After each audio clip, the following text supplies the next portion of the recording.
Well, what's up, y'all? I'm Dusty. This is Skyler Homestead, and yeah, it's been a while since I've put something out. Kind of going through it right now. Been going through it for a little bit, but right now what I'm doing is I'm sitting in my truck, and I know that's kind of goofy, but I've been sitting here for a couple hours and I'm studying.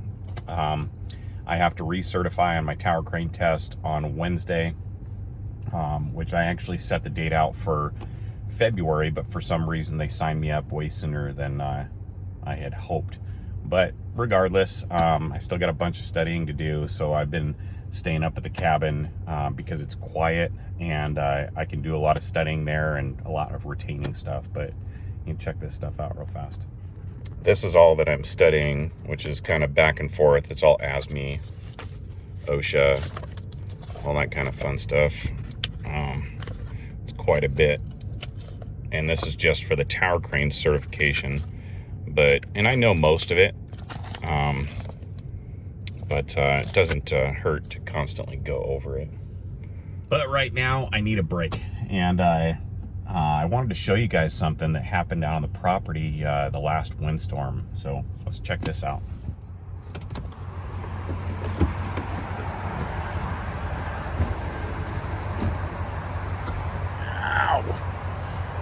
Oh, that really hurt.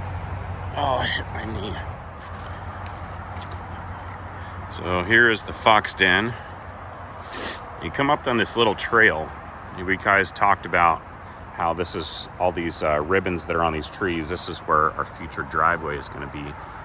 But the other day I walked along this trail, was just walking and thinking, and I wanted to check and see if anything had happened during that last windstorm. Well, check this out. Big old giant top of a cedar. And it actually goes, see that tent over there? The storage? The tip of it goes all the way to over there. This top fell off of this tree. You can see up right there. Just crazy. But I was wondering, you know, there's a lightning strike or what have you, but if you look at this tree, see where it kind of had a rotted area right here? But it's a western red cedar, and I'm gonna have to take care of that. It's probably about 60 feet plus long. And man, granted, the cabin's just right there. I don't believe that it would have hit the cabin, but it would have come really, really close. But I'll have to take care of that, limb that thing up, and probably use it for milling. As far as firewood goes, cedar, western red cedar, or cedar in general, it's not the best firewood. It's very pitchy, very sappy, and it gets up into the flue of excuse me, gets up into the flue of the fireplace and collects a lot of creosote, a lot of nastiness. And in turn, if you continue to burn cedar in your fireplace, you make yourself more susceptible to chimney fires. So, not going to do that. But let's just take a walk for a little bit. See, the creek is flowing. This is the part where from this tree, all these trees that come, just kind of shame that that one, the top came off, but I know that there's still a decent amount of wood on there to harvest for logging. But all of this will be filled in, and you remember these big culverts that I had? They're 20 foot by I think 15 or 18. We're going to set a culvert down in here, and it will all be fill across there, and that's where the driveway will continue. Obviously that big cedar, big old giant cedar, actually splits off up there, continues.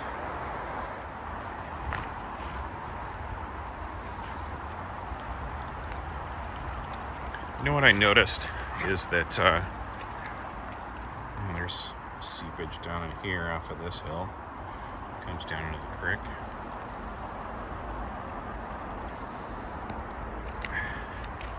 Seems like no matter how much I've walked throughout this property, I always find something new.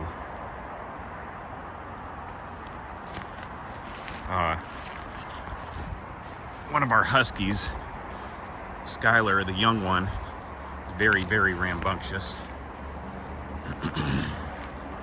And I opened up the door to the RV and she got out. I mean, just bolted, was like a ninja puppy. Bolted out the door and took off. And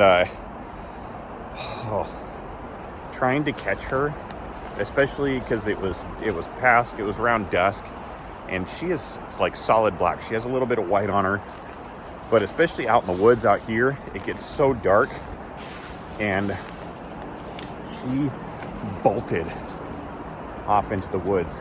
And man, for about a half an hour, just calling her, trying to get her to come back. And I think that she's part ninja, because she was so silent. And she'll sit off into the woods, and more times than not, she's sitting off not too far away, but she'll sit and just watch you. And it's a little game that she plays. But she did actually end up coming back, which is good. But it freaks me out because the north side of our property runs along I-90. And man, I don't want her to take off up there and run out onto the freeway. But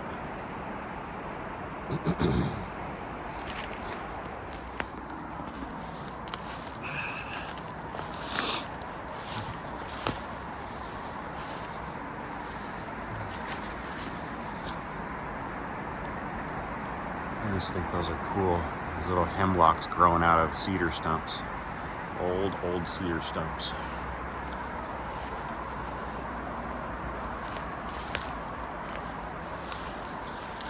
See a nice little bedded area right here where I'm assuming that bears have bedded down in here.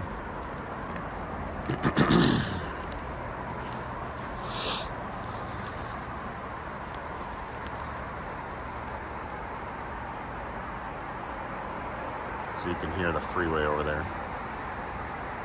This is at the top end of the property.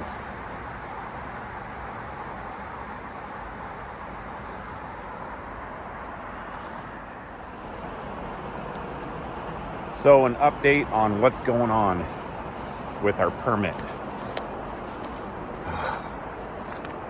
Well,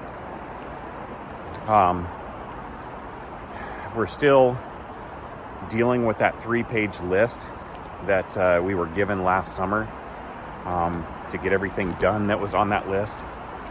Recently submitted, well, not even recently, it was kind of a couple months back. And I kept on emailing the county, trying to call the county, the individuals that were supposed to deal with that, and they won't return messages.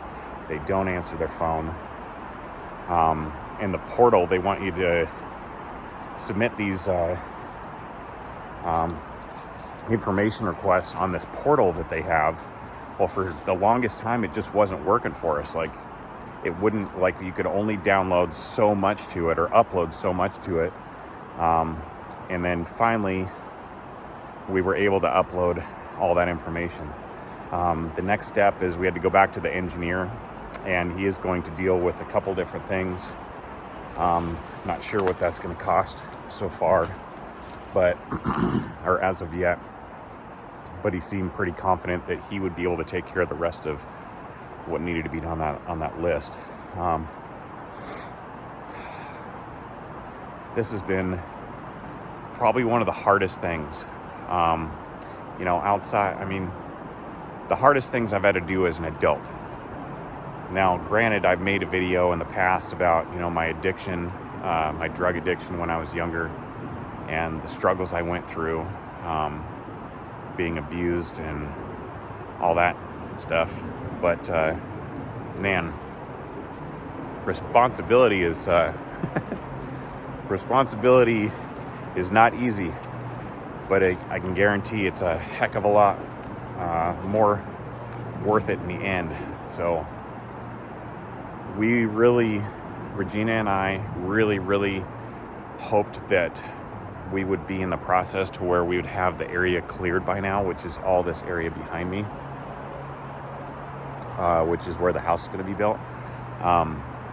We had really hoped that by now we would have the driveway cleared and the build site cleared and have a well drilled and electricity up on the property, so that way we could move forward from that point. And it's, man, dealing with this permit. We're 14 months into a permit that they said would take 6, and we're still fighting. But, you know, I don't know. It's Regina and I have also talked a lot about what's going to happen. We had so many things on this list that we wanted to do in concerns to, you know, the step-by-step. We'd go through the permit, clear the driveway, build the driveway, clear the build site, go along that same step, and then we would start the process of getting a building permit, everything that was that entails that. Now we're finding out that our critical areas designation, which is the CAD, for the build site, is going to expire in August, which means that if we don't start the process before that, as far as the building permit process, then it will expire and we're going to have to do it all over again, and that's a couple $1,000s. As of right now, because things have taken so long with this first permit, I don't foresee that happening. That's very frustrating, but you know, we've gotten to the point where I don't know, man. We've gotten to the point where we are trying to wage our options on what we're going to do if things don't work out the way we have planned.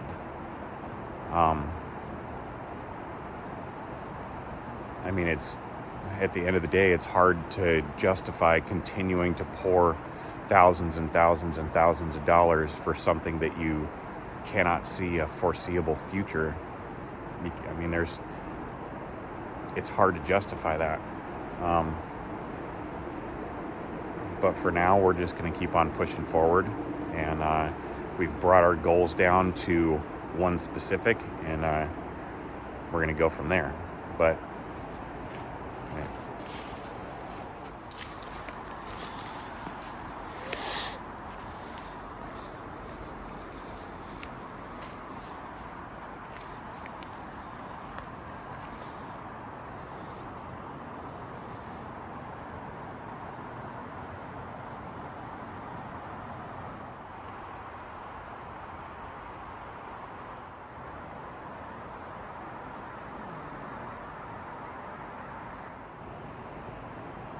Well, that's the update as far as how things are going out here.